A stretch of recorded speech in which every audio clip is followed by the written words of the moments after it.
Hi there, everyone, and welcome to the Athlete Cafe. Hi guys, I'm Carly, former collegiate lacrosse player. I'm Abby, former gymnast and collegiate dancer. I'm Frances, former collegiate track athlete. And I'm Emily, former collegiate volleyball player. Let's get into today's topics and see what's on the menu. Large cappuccino. Orders up. Hi guys, and welcome back to the Athlete Cafe. What's going on? What's up? Thank God it's Friday, am I right? know, happy Oh, Friday. TGIF. Happy Friday. We Thank have goodness. a really good topic for today. Emily and I are really excited about it. Very excited about this topic today. These three over here are very fired up about it. So Fired up. I'm going to have to moderate a lot today. Passionate is the Passionate. word I would like Passionate. to use. In Sure. good place. I also That's feel a like word. Emily and I have seen a lot of experience with this in the past 2 years. And Braden has had experience as well. Michael's coached. I coached for just 6 years teaching tennis. How much I know about Michael. Just kidding. Surprised you didn't mess up my name.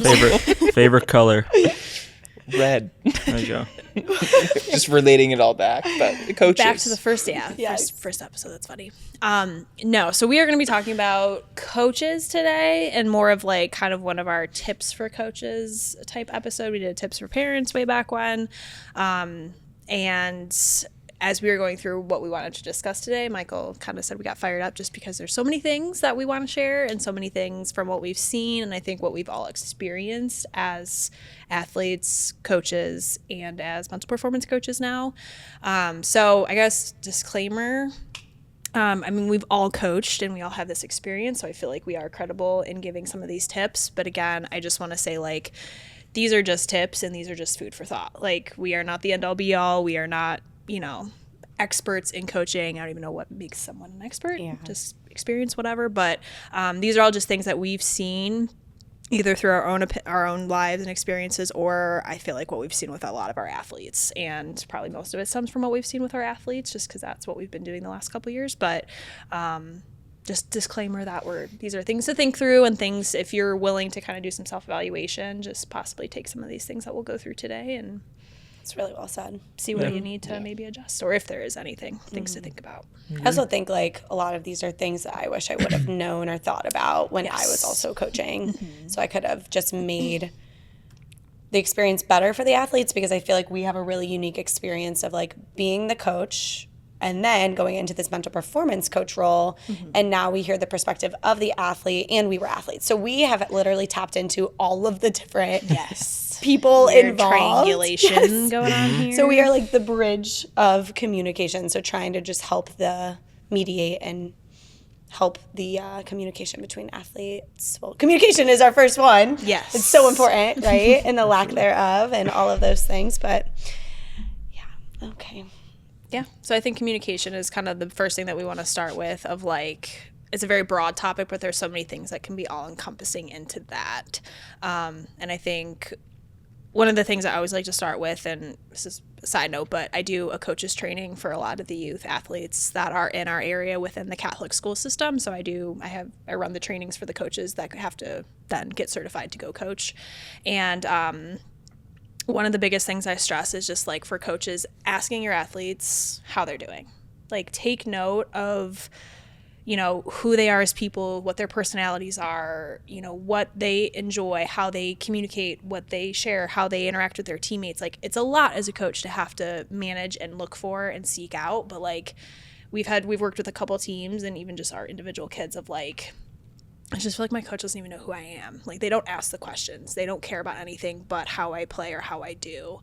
And it's hard not to get wrapped up in that, because at the end of the day as a coach, you have to be mindful of their skills and making sure that your team's doing well and improving. But I think that is such a highly undervalued thing of just being like, how was your day at school today? Yeah. How are you doing? Like you obviously don't, there's a fine line between friend and coach, but like wanting to know how your athletes are doing and being able to be attentive to notice like if they're off, if something is going on. Like if something is going on at home, it's going to affect the way that they're practicing or playing. So I think a lot of people gloss over that a little bit. And I really emphasize that in that training that I do, especially for coaches that are working with youth. It shows them that you are viewing them more than just the athlete who performs for them or someone with statistics or whatever that is. So, I mean, that would have went a long way for me as an athlete too. You know, and I think this kind of goes into mistake making too, but like, they don't see me as just like someone who performs for them. Like they care about me as a person and they want the best for me to succeed as an athlete, but also in my everyday life and being a student and all the other things that you have to do. So, agreed. Because, like, you know, every athlete matters, right? I mean, whether you're the starting quarterback of a football team or the third string quarterback or the second running back on a depth chart, every position matters, every athlete matters, and definitely important for coaches to recognize and not, I guess, place one athlete over another just because of their significance and what position they play in their sport. So. Yeah, I think the big thing, right, with coaching is the fact that the good coaches, I feel like most times, are the ones that look at the person first and then the athlete second, right? The student athlete, right? That's what most of us were. That's what most of us have coached also. So I think that's like the really kind of key piece here, in my opinion. That's what made my coaches. I think about a lot of good coaches, I think, like when we talked about this beforehand, I think compared to you guys, maybe a little less of the Love to hear better that for coaches you. experience. But there were some bad ones, but it was mostly good and mostly positive. And then, you know, as we all were also coaches and also athletes, right, taking our own experiences and trying to make sure, like, one, that some of that stuff might never happen, right? You kind of try to take the best traits from all those people and blur it and blend it into your own style. Yeah. And I think that's something that's also really effective. And that communication piece is obviously like our first topic with this. And I think that's like really key, is like how you like to communicate as a coach. Are you more trusting of, like, you know, a lot of teams have captains. Are you more trusting through the captains to get the stuff done? Do you want to kind of be that lead and example, and just like the different styles of communication that there are out there for that?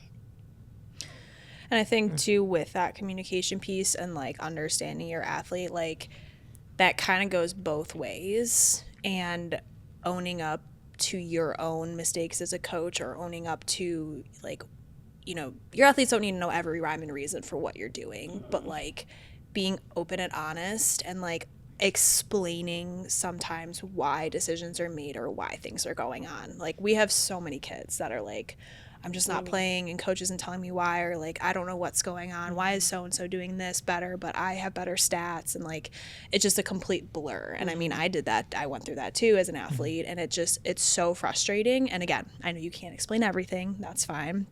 Sometimes there isn't an explanation. You just kind of got to do what you got to do. But I think you showing them that you're just as much of human as they are. And yes, you're the coach, you're superior, but like, if you make a mistake, be like, guys, my bad. Right. I messed up. Because then if you show them that respect of like owning up to your own mistakes, they'll hopefully be more open and honest in doing that for you as well. And being motivated to be like, okay, coach isn't better than me. You know, it's not about being better or worse than your athletes. It's just like being a human being in that sense. And I feel like a lot of my coaches didn't do that. Yeah. And I think kind of connecting to our last episode with expectations, I think when coaches can be very upfront about what they expect from their athletes, it goes a long way. Like, don't make them mind read. Yes. Don't make them try to assume and guess what is going on. Like, if you want them there 10 minutes before the practice starts, tell them, I want you there 10 minutes before the practice starts, and tell them why. Yeah. It teaches you good life lessons. It teaches you how to time manage. It teaches you to be on time. Like, those things, that communication, being so clear about those things are so important. If you want them to, I don't know, have a certain GPA or wear a certain uniform on game day, like, it's just so much easier when you're very upfront and direct with your communication, so they know what to do and what you are expecting out of them, so they don't fail and they don't mess up, or they don't, you know, and they're gonna mess up, but that's just from being a human versus not knowing what you want out of them. Yeah. Right. Versus being like, oh, practice started 5 minutes ago. It's like, it was 2:30. Well, you should get here early. Or like the opposite, right? Like, oh, I didn't realize that we had to wear like this certain thing on away game day or something, right? Exactly. Like all of that. Yep. Yeah. I also like the reasoning piece too, like coaches giving a reason for why they're doing something. I feel like a lot of them will just blurt out things just because that's their opinion, that's what they think, but have no reason for why they're doing a certain drill, why you're dressing a certain way, why you have to show up 10, 15 minutes early. So I always think like giving a reason for your team, whether it doesn't have to be really significant and have all these different details as to why, but give me a reason as to, hey, this is why we do this. And that's it. Be like, okay, great. Yeah. So, yeah.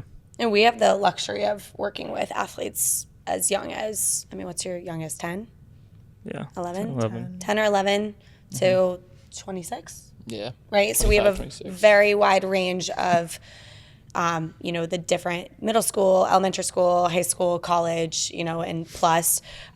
So obviously there's different circumstances for both, but I think especially at the younger ages, the more you can explain that stuff, the more it is also just going to have them be more understanding in the future of like, oh yeah, my coach in elementary school or middle school wanted me to do this, and now I just know to do this in high school or college, and that sets them up for success rather than, Hopefully it sets them up for success. just do whatever. Yes, Yeah. hopefully. Good Hopefully. point. Good point. Makes you think. I was give a funny example of like my high school coach for my first 2 years. Whenever we would walk in and out of our high school, like as a volleyball player, we wore spandex, and he always made us wear shorts when we left or went anywhere. Like we couldn't just walk around in our spandex because he was very godly, and he just felt like that. While that is our uniform, it's not something that we should be like walking around in public doing. And he explained that to us, and he's like, if you don't have that, you will run, and there will be consequences. But he's like, I just think that's how we conduct ourselves, and that's how we are going to show off our program. And I was like, okay. And to this day, I do not walk around with spandex. Yeah. Like I see people doing it when they're just walking around the mall, and I'm like, how could you? Yeah. Like, Gotta and run. it's like it stuck with me of just more of like a moral and a value about myself and my body, plus the just upholding what he wanted. Yeah. And kind of respecting that. Well, I think to that point, let's say you were like, that is the dumbest rule I've Yeah. ever heard of. I don't want to do that, whatever. Like, you don't have to agree or like it. Right. But your coach is the authority figure. He or she, they make the rule. And when they explain to you, this is why we are doing this, you don't have to like it. You don't have to agree with it, but you need to do it, and you need to respect that. Right. And I think so often we have seen, and coaches to support you, like we have seen with athletes, they complain about everything now because they are not given the explanation, and all they Yes. want is that explanation. Just tell me why we're doing this. Tell me why I can't get a water break. Tell me why we're not running or why we are running. And Emily, you said you don't always have to explain, but it definitely goes a long way and limits a lot of like complaining, I would say. Right. And continuing that motivation from your team. Knowing that like why behind all that stuff is like such a big piece. And I know with my own, like that's why I always thought of with like our good coaches that I've had in the past, like with tennis and cross country and track, like they told us why we're doing this. Obviously with running, you just have to run. There's not anything around it, but like why we're doing these certain tennis drills, why we're doing this. And then I tried to take that and apply it when I also went out in coaching. I was like, why are we working on serving? Why are we working on hitting forehands? Why are we just, working on hitting with depth or moving in or approach shots? And I think the really cool thing that I learned, and it was from one of the head pros there, Brian, and he was so great at just like, instead of rushing through everything, it was just like taking their time to do the drill instead, which is something that I never really thought of. And I think a really big, important tip for coaches, right? Like slow it down sometimes instead of speed through and trying to hit all these things you need to hit. It's better to just kind of learn and practice and rehearse this one skill and get that down and kind of master it almost versus like, all right, like I checked all the boxes, like we did serving, returning, forehands, approach shots, net play, all of that stuff. Yeah, I like that though. Yeah, attention to detail. Yeah. Right, doing something right and figuring out how many times you have to do it doesn't really matter, but you might as well do it right than say, okay, we did it and we're on to the next thing. And all that's going to do is like later down the season is like you're going to have a whole bunch of things that you just sort of did well, but you didn't really do that great, and you're just going to have, I don't know, a little residual effect to that. I think like the whole essence of sports too, at least for me, and this could be an unpopular opinion or a hot take, but I personally feel that sports like just set me up to learn life lessons, right? Like it was so fun to play with my teammates. I made great relationships. I had great coaches, all of those things. But like truly at the end of the day, I hung my cleats up. I never played lacrosse again. And I took all of those lessons that I have been working on and learning since I was literally in third grade or second grade when I first started sports, like with me. And I apply them. I try to apply them to life now and all of those things. And I think like reminding yourself as coaches, it's way more about the statistics. It's way more about the wins and losses. It's more about like, how can I make this into a life lesson for my athletes, and how can they take this with them and be like, oh yeah, I should be on time because when I have a job, I need to be on time or 5 minutes early to work, right? Or communicate with your teammates and have them communicate with you back, right? Open door policy. Okay, so when they get a job, like, they're gonna need to communicate with people in their life, their boss, their coworkers, all of those things, and it's so important in my opinion. I think that's what makes sports so valuable. I think another big one is like teaching them how to like work through that failure and that adversity too. Like if you rip a kid out of the game because they're not performing well and someone else goes in, like, teaching to the best of your ability, explaining why maybe they got pulled out and what you need from them and what you'll do to work on it, but then also being like, hey, teammates in there, go cheer them on. Like, this is where we're at. This is what we got to do. And like building that support when things maybe aren't going your way, to learn how to be that person for like whatever it is in your career, when someone else gets the promotion when you thought you deserved it, or like just helping you be a little more self-reflective too on like what you can do to improve. I think that's the biggest thing, like, we've seen, or I've heard personally, is I make a mistake and I'm immediately out, right? And we're not here to tell you how to coach. You guys, everyone has their own styles. It is what it is. But truly, I think people are so then terrified to make a mistake, and they're not learning from that experience because they're not told why they're being taken out. They just are now associating that mistake with now not getting what they want, which is playing time. Right. So I think, like, if I think hopefully coaches listening can reflect on what they do, and once again, not trying to tell you how to change things for yourself, but take that into consideration a little bit. Maybe just a little small explanation to the athlete would go a very long way.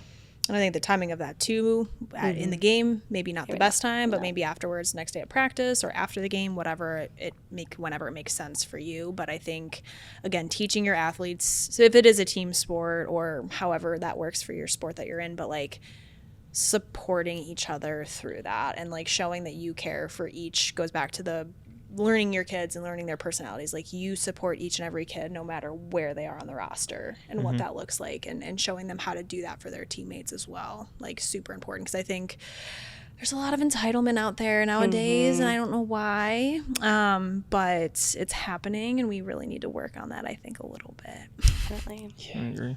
I think like the best example of this is I have an athlete, and she plays at the collegiate level, and her coach left last year, and she has a new coach this year. Her old coach was a female, and this is now a male. So she's always said they're just like polar opposites, like definitely different styles of coaching. He's a yeller. He's very strict about things, whatever, but she's not bothered by that. But what she tells me is that I just wish this year when he first got hired, he would have taken the time to sit all of us down and just get to know us. Because now when he's screaming at us, it feels like it's a personal attack onto us, versus like if he got to know me as a person, I wouldn't feel that way. Like, I'd feel like he just wants the best for me, or it's like passionate or whatever. Like, so I think that is like speaks volumes to our conversation right now on how like a simple conversation and trying to take the time to get to know your athletes can go a very, very long way. Yeah, and like that coach athlete like dyad and that relationship is so crucial, like to your point, Carly. And I think that's like something that's glossed over, especially in like a coach transition, when someone's trying to like come in and take over and establish their brand and what they want everything to kind of look like, and then they kind of gloss over that these weren't the athletes I brought in, maybe if it's college, or these aren't, this isn't what I expect or want out of this, or what you guys kind of need to do. But I think the important thing is the like two-way street of communication. I think it should sometimes be on the athlete. Like, you have to advocate for yourselves. You can't just like expect it coming in and being like, oh, like he should have known to do this, right? It goes both ways, and I think that's something that's really glossed over and like missed sometimes when you kind of go through that relationship of a coach versus athlete. For sure. I think it's a good point, because it's not all on the coach. It's not, it's a two-way street, right? We had, for instance, like when I was playing club tennis in college, we ran the team. Like the club sports are run by the athletes, which is something really cool and kind of empowering. And then we hired a coach, and it's a weird role to kind of take on, because we technically eventually got rid of him because it just wasn't working out. The relationship wasn't there.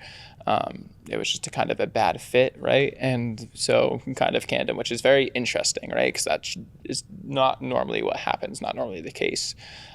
But I think that whole way street, right, we were able to like advocate for ourselves and be able to be like, this isn't working, this isn't the right fit, we need to either, we can do it on our own, and kind of take a onus and ownership that way, which was kind of cool. Not seeing that often. Very interesting. Yeah. Yeah, I agree. I think that advocacy is huge. And again, from an athlete perspective, like, you don't always get what you want, but have a conversation about it and be willing to talk to your coach about it. I know sometimes coaches aren't approachable. They're not very easy to talk to, but I do like that point a lot. Mm-hmm. Yeah. Like just knowing from my own coaching experience, like I'd rather have the athlete come to me rather than all this 100%. stuff and all this side chatter and all this stuff behind my back kind of going on. Like I like to know it up front, and then I can address it and take care of it that way, instead of just letting it kind of like fester and take over and have a kind of, its own kind of thing going on. For sure. And as much as athletes are human too, like coaches are too. They have their own lives. Some of them work 2 jobs. Like things slip through the cracks. So the more you can communicate and be like, hey, coach, like you said you were going to do this. Like it's, okay that you didn't, but is this going to happen? If not, just let me know, right? And I think that comes to like feeling comfortable to do that and kind of creating that and being a model to accept that feedback, accept that communication, but also give it, right? I think coaches are just such large models of behavior, and if you expect your athletes to be 5 minutes early, like maybe you should be 5 minutes early too, right? Or explain why you are not. And I think that is a really awesome like role that coaches have, and it's awesome that people, a lot of times coaches don't even get paid, or they're volunteering their time. It's tough hours. It's a lot of hours away from family. It's a lot of moving for people. Like it's a tough job, and it doesn't get enough credit. And, I think there's a lot of complaining from parents and athletes sometimes about the coaches and what they're doing, but like you do have such an important role into youth, development, youth relationship, like all of the development of youth and further on, right? So there's a stat that the same training that I do, the head director of it, he told me one time, he's like, especially at the youth level, like grade school, middle school, when kids are learning how to establish relationships and figuring out how to do that, finding their first friends and all of that, like they are looking for 3 adult figures that are going to be people they can trust and that they like believe in and support them. Sometimes it's not their parents. Sometimes it's not their people in their immediate like world or space. Like it could be teachers, it could be coaches, it could be friends' parents, like it could be the janitor at the school. It could be literally anybody that they feel comfortable with and that they like are drawn to. And that could be you. Like you could be that core person for them. And I think that's a really cool thing to think about. And just like it goes to show that deepness of, I know we keep coming back to just getting to know your players, but like they trust you a lot. Yeah, and many times the not to I've seen over the years that like, a coach could be, or most times can be like a player's best role model. They are who they have to come to at the end of school, explain what happened in school, and look up to, hey, this is what I'm going to do at practice day. This is what the example that should be set. And but I don't know, like having that role though that coaches sometimes hold as a role model is a lot, right? And then you have all these kids on a team, and you're working these long hours. So it definitely is a tough job for sure. But it's definitely good to acknowledge the fact that like you can be looked at as a role model as a coach by more than one athlete. And there's a lot of things you got to do to help kids in a different way. So it's a lot. My dad always tells the funny story that when he was an athlete in high school, he skipped practice one day. And he told his coach that he was sick. And he went to the mall instead with his friends. And who do you think he saw there? His coach. Yeah. So, and this is way back in the day, but then next day at practice, the coach hit him upside the head a few times because that was acceptable back then, just like physical punishment, made him run a little bit. But my dad said he will never forget that day. And as much as he was so like frustrated and annoyed and all those things, he was like, I never did anything like that again, ever, right? Not saying we needed to have any physical punishment here, but it's just crazy the impact that you have on like people, their development, and then the life lessons, kind of like you said, Emily, earlier, that you carry on with you throughout the rest of your life. So then my dad was in the Navy, so he got really strict with himself after that. So, definitely bleeds into other things. And never missed a practice again. No, he definitely did not. He was like, if I was sick, I was going. Like, so funny. Morning check, whatever it is. Yeah. So. I think that point, though, Emily, like that you're looking for those 3 people are like your 3 biggest fans. I know you, Brayden, kind of like brought that up a point of like being the fan versus being the coach or something, right? Mm-hmm. Yeah, I think it's very easy. Football related, I'll just put it in that frame of mind here. Very easy for you to look at from an outside perspective as a fan and be like, why did he do this? Why did he do this? Like kind of yelling at certain players or plays. And I think like as a coach, one of the biggest things you have to have, or at least have a takeaway, is like when you go into the locker room at halftime, if your team is not winning, or even if they are winning, right, being able to control the locker room and being able to just keep everyone in a calm manner rather than like what fans are doing on the outside, complaining, yelling, screaming, being able to go in a like sometimes a hostile situation and realize like, hey, these are a bunch of players that might be distraught right now because they're down 21-3 at halftime, right? You got to bring them together as a group, and hopefully when they return on the field for the second half, have like that same intensity that they had when they first started the game, even though they're losing. So having like a different mindset and mind frame as a coach versus like a fan is obviously like 2 separate things. I think like one of the funniest things I've ever heard is like on an NFL Sunday, you have like 90,000 coaches in the stands. Everyone thinks they're a coach and knows the right way of doing things, but the one person, the head coach on the field, right, can't always think in the same mind frame as a fan, but needs to think like, hey, how do I control this? Even if things go totally out of whack, we need to like control this moment and keep the team moving in a positive direction. So I love that point. Yeah. I think that's so valuable. I think that's something, it's just more like not even a coach, just like a leadership point is like you are that, you're picked, you're the head coach, you're the person that is supposed to like see the light at the end of the tunnel or know what that is, know what's going on at the end, or can kind of like walk through the muck and be whatever that is. And that's something I think when I heard that for the first time, it's like no matter what the situation is, how adverse it is, like you're the person that has to make the decision and stick to it and see the light at the end of the tunnel, and just that's the direction you're going to go. That's the direction you're going to go. And I think sometimes, right, like to the football thing with like the other 8,999 people might disagree, but you're the one that gets to make that choice and that decision, and you have to execute it properly. So a lot of pressure and a lot to take in. Coaches, like I know Carly said, it's a selfless job, and it's a lot to bear with so many different personalities, your own thoughts, everyone, the fans, everything. Like it's a lot to juggle, and by no means are we criticizing any coaches on here. So hopefully nobody's ever felt that through everything we're saying. It's more of just like, again, takeaways to kind of think of how to enhance or just like self-reflect on kind of things that you've been doing. Always room for improvement. Yeah. From a coach's perspective, from an athlete perspective, you can always improve and also change. Times change, so you can also change your style a little bit too to accommodate to what is best for the team as a whole, for you and for the athletes. Yeah. Well, good. Yeah. I feel like we have. I don't have anything else, right? I don't know. We can talk about coaches all day and just tips and tricks and things we've seen, but. Yeah, I just feel like that communication piece was a good one to big. kind of start with, and it sprays into so many different areas to just definitely a lot of things that we see with our kids. And again, thinking back to what I wish I would have had from some people, for sure.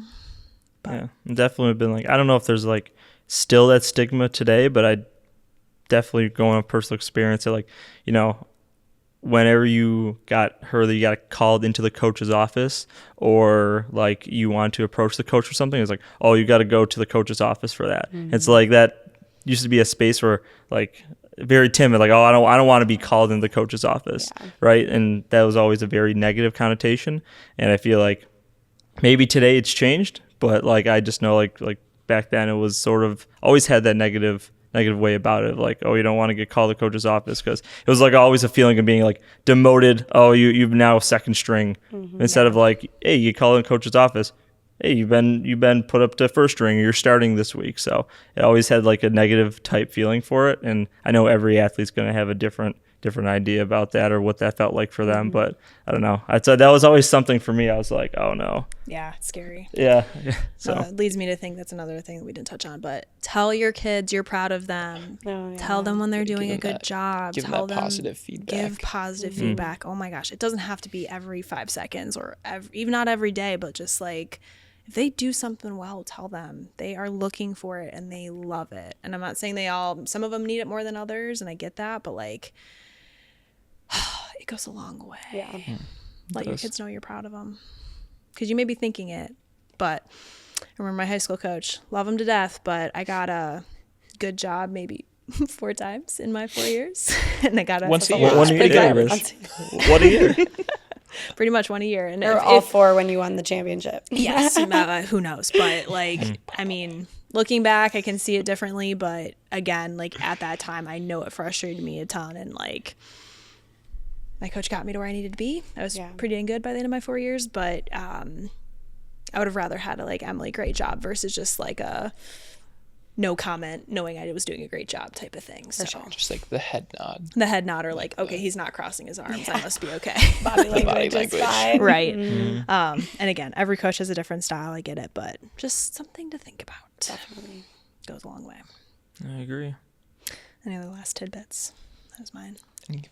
I think body language is a big one though too. Like not only communication through We're gonna words. do it for a while. I know we're gonna keep thinking of them, but not only communication through words, right? Our body says so much. I feel like that's been a newer thing I'm hearing so much of. Like I, struck out and I see my coach just shake his head and put his head down and cross his arms. Like that tells me everything I need to know, right? And that's definitely on the athlete for assuming what you are thinking, but still, they notice. They look for you for all of that approval, and they're like, please just be happy. Please just say something good, like, because they just want to play for you. A lot of the times, if you have a good enough relationship, they really value you and your opinion of them and the way you view them as an athlete. So it goes a long way to just try to control those emotions, like Braden kind of said, as much as you can. Now, when you go home, you can throw the clipboards all you want, but trying to control them and not be that fan, be that coach, and be that role model, I think will set your team up for success big time. That might be it now. Now we're done. And now we're done. That's I'm it. just kidding. Drops, Mike. I know. But yeah, so hopefully some takeaways from this today. Hopefully something that you learned, or something just to think about, food for thought. But I'm sure we'll do another one of these later on too, just in a different realm. But felt pretty drawn to that communication piece of it. Yeah. This is just volume 1 of coaching tips. Yes. Whole We really series. held ourselves back, I think. We did. We could have gotten so deeper, but that's okay. Yeah, Yeah, you guys were going to get a lot more passionate, I thought. So reined it in a little bit. Reined it in. Yeah. We love all Running our should kids. not be a punishment. Oh, we got another one. Hot take. Hot take. we already did the hot take segment. Running 1,000 yards because you dropped a pass is not a punishment. As a former runner, 1,000 yards is nothing. Hey, with a football helmet on, that's heavy. It's a I was gonna lot. say. It's a lot. So I actually don't 1,000 agree yards is a that blessing. running should not be a punishment Okay. for certain things. Now, if you drop a pass, you drop a pass. You shouldn't be running for that. But if Unsportsmanlike you penalty. do something that is not like does not align with your coach's expectations, and you know that, I think you should run for it. I should run. personally think that. I learned a lot of lessons from running. I was like, I would in not do that again. college, every minute we were late for something, we had to run a basketball suicide. Yeah. That was kind of justifiable. I Yeah. thankfully never had to, but I had some of my friends that. One friend was 20 minutes late once. It was tough. Well, I will say though too, like in practice, this isn't running, but in practice, like, and our coach did not enforce this. We actually did it ourselves. If we dropped a pass or made a mistake that was like definitely controllable, or like you shouldn't be dropping passes at the collegiate level, like whatever, we would get down and do like 10 push-ups or like 10 sit-ups, like just to hold ourselves accountable. But This is getting on a whole nother topic here, really. Oh, boy. Every time. Every time, the tangents. But going back to you, yes. I agree there should be a punishment. I maybe just didn't like the running. I was like, I'll do something else. But when I was running, I just like hated then the sport. And then I returned back, but I just hated it. I know. Again, I think it goes back to the explanation. Like if you think that your coach is just like mad and angry and is not going to look past the drop pass, but maybe it's like, okay, coach knows that we can do better. Like, let's get on the line type of thing. Like, I feel like maybe it's that explanation coming from the coach, maybe. I don't know. Or you just hate it. And that's okay. That's Or fine. you're just not a runner. No, I think that, you know what? I think, no, you're right. I think the explanation piece for why. Because there was no why. It was like, oh, now you're just going to run and be like, because of one thing, like or the negative stigma. Like I remember I had a coach in the past that would be like screaming at us while we're running versus like, all right guys, just get on the line, do a 200 sprint. You messed up. It's fine. Let's do it. Get the work done and let's get back into it. Like that's so much more. All right. Like fine. Right. Like versus you drop a pass and they're like just pissed off at you. You guys would have never made it through a track workout. No. Facts. Absolutely not. Facts. no. Okay. Now we're done. Before we go on any more tangents, all good things. Yeah. Hopefully this was helpful. Series 1. Series What did you one. say? Volume 1? Yep. Volume Volume one. 1. You'll get an extra helping. Get it because Thanksgiving's coming up. Oh goodness. That was not funny. It did not hit at all. Yeah. All right. We will see you guys next time. All right. Bye. If you like what you're listening to, be sure to follow the Athlete Cafe on Instagram, TikTok, and YouTube. You can find us wherever you enjoy listening to your podcasts.